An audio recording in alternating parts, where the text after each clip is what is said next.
Hey guys, if you've started in the desert biome and you're looking for your first oil because you've just beaten the second tier of the space elevator, oil is going to be your first priority because you need it for pretty much everything in this tier going forward. So what I'm going to show you today is how to get your first oil, how to start refining it, and how to transport it back to your base. Because if you're anything like me, you've started to build your main hub, your main bus, in pretty much the starting location, which is around about here with the waterfall over there. You've got a source of coal over in the distance there, plenty of iron around here, but now that you've come to the oil tier, that's what you need to find next, and it is a little bit tricky to get to. So once you've unlocked crude oil, you can do the scan for it, and you'll find out that there's some nodes way off in the distance over here. We'll wait for it to ping, which should be right about now. So that's the first node you'll see. And you can see I've put down a beacon there, Oillandia, the land of oil and spoopy monsters. And that's kind of because it is. It's also not actually a great starting location for oil. In fact, it's kind of poor. Because one of the things you need to refine oil is water, and there is no good source of water near there. So what I'm going to show you is how to get to a good location for oil, how to start refining it, and what you can do for the first steps. So what I'm going to do is put down a vehicle, and I do highly recommend doing this because it is going to make getting there a lot easier and also carrying more stuff, because you're going to need a lot of items. And I'll work out what the exact ratio is, and I'll put them in a text on the screen here, and as well as in the description of the video, just so you know what to bring with you. But the good thing about the tractor is it does have storage, and with that storage you'll be able to carry a lot more stuff.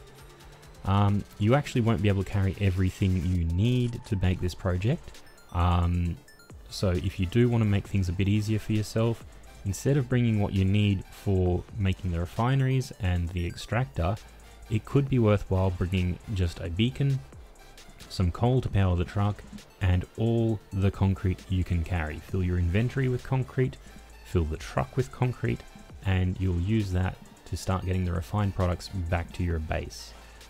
It is quite the job, because it's a long way away. But let's hop in the tractor and I'll take you through where to find it. So first things first, you can see over here, there's this little gap between these rocks. That's where we want to head to first. And let's speed things up, shall we?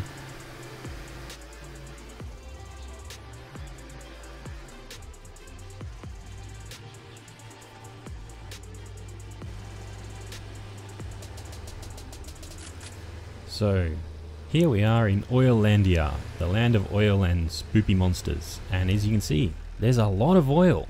4 nodes here. On my particular world, they were 2 normal and 2 impure, which is not great, but not terrible.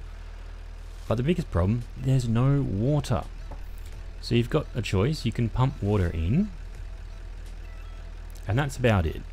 Or you can't use this yet. And since we don't have any way of making large or transporting large quantities of water yet, probably there's options in the future. This site is not super useful for what we've got going on. So we are going to continue on and find the next location. So if you head off to the west, on the way you'll find a hard drive, which I've got marked on my compass here as well. I put down a beacon, and I do recommend when you go exploring like this, take some beacons with you. I don't often use beacons, but for things like this they can be invaluable.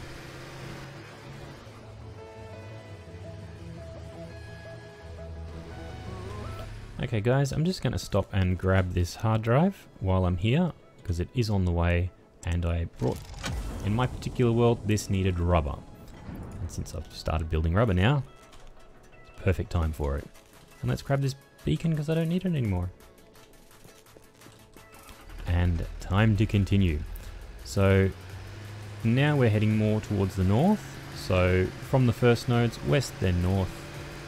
And in fact, you should be able to see it on the beacon by now. Let's jump out and scan just to be sure, but we're close enough that this should be picked up by the scan. And it is. So 603 meters off in the distance to the north.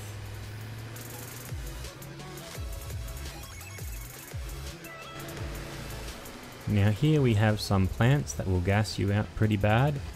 This is why and a lot of nasty monsters as well, so this is why it's useful to have the truck.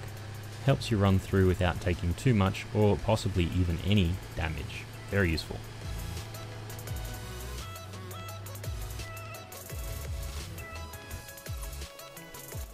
And here we are at the oil node, which is just down there, and then out here a lovely source of water. We're going to start with just a simple blend of rubber and of plastics, and that's what we've got here. So one node powering 2 refineries that produce plastic and 2 refineries that produce rubber. And what I've done is both of those then feed into this belt system, and this is why you needed the concrete.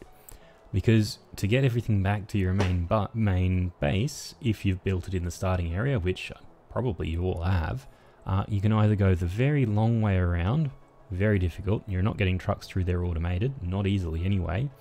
You could do it with belts, again, that's a real pain, there's all those monsters on the way, really difficult. Or you can go up and over, and that's what I've done. So I just built a ramp all the way up.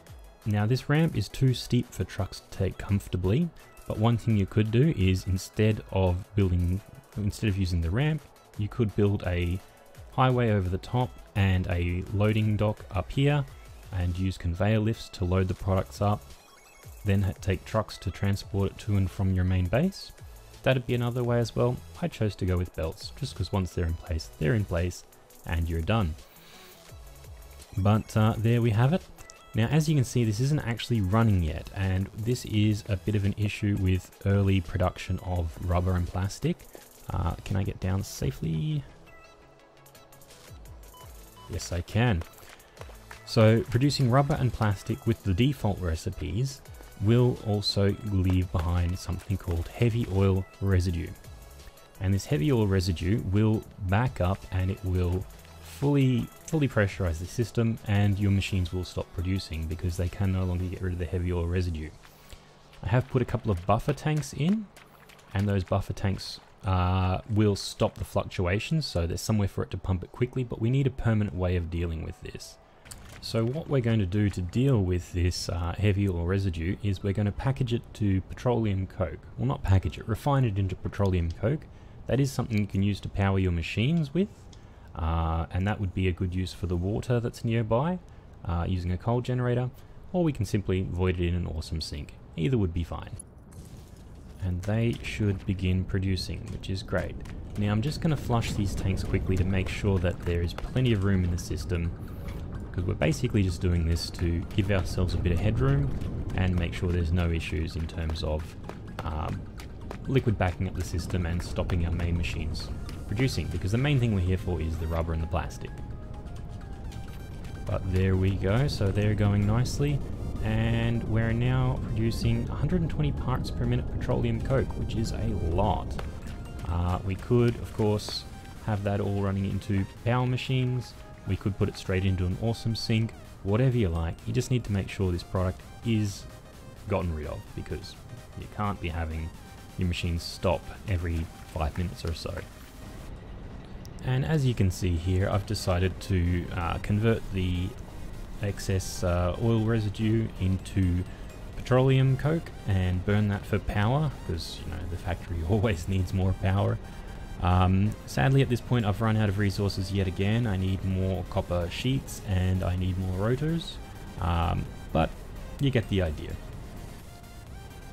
And one last tip, if your power consumption is not running at 100%, and of course it won't be, eventually the coal will back up.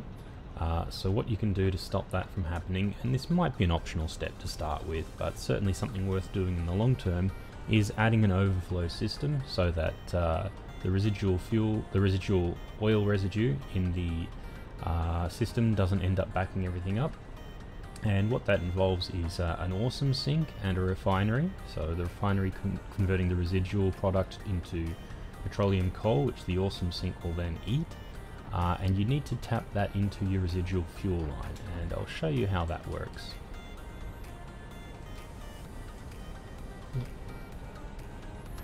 So the best way to do this so that it isn't wasting anything, that you're still getting full production of petroleum coal for power, is over here where you've got the outputs of your plastic and rubber. Link those two together with a buffer. Have another splitter here to distribute it to the refineries producing petroleum coke from the heavy oil residue, and then have an upward line, so something against gravity, because the way fluid works is it prefers to flow downhill in this game, in real life too, but in this game with the mechanics the way they are, that's what we've got to talk about. So have an upward line and then another storage tank that's substantially higher than the rest of your system, and then this won't get any liquids in it until the bottom system is fully pressurized, and once that's fully pressurized, this then fills up and it can drain into this new refinery that's producing petroleum coke for the awesome sink. You could also do some balancing on the post-petroleum coke side. You could set up a network of splitters and mergers to tap off as very little as possible to the sink, and it only really runs when the system's backed up. But I figured this was a nice elegant solution, and I thought you might like to see. So yeah, of course in Satisfactory there's a million ways to do anything, so if you've got any good ideas, put them down below in the comments, and I'm sure other people would be very grateful for that.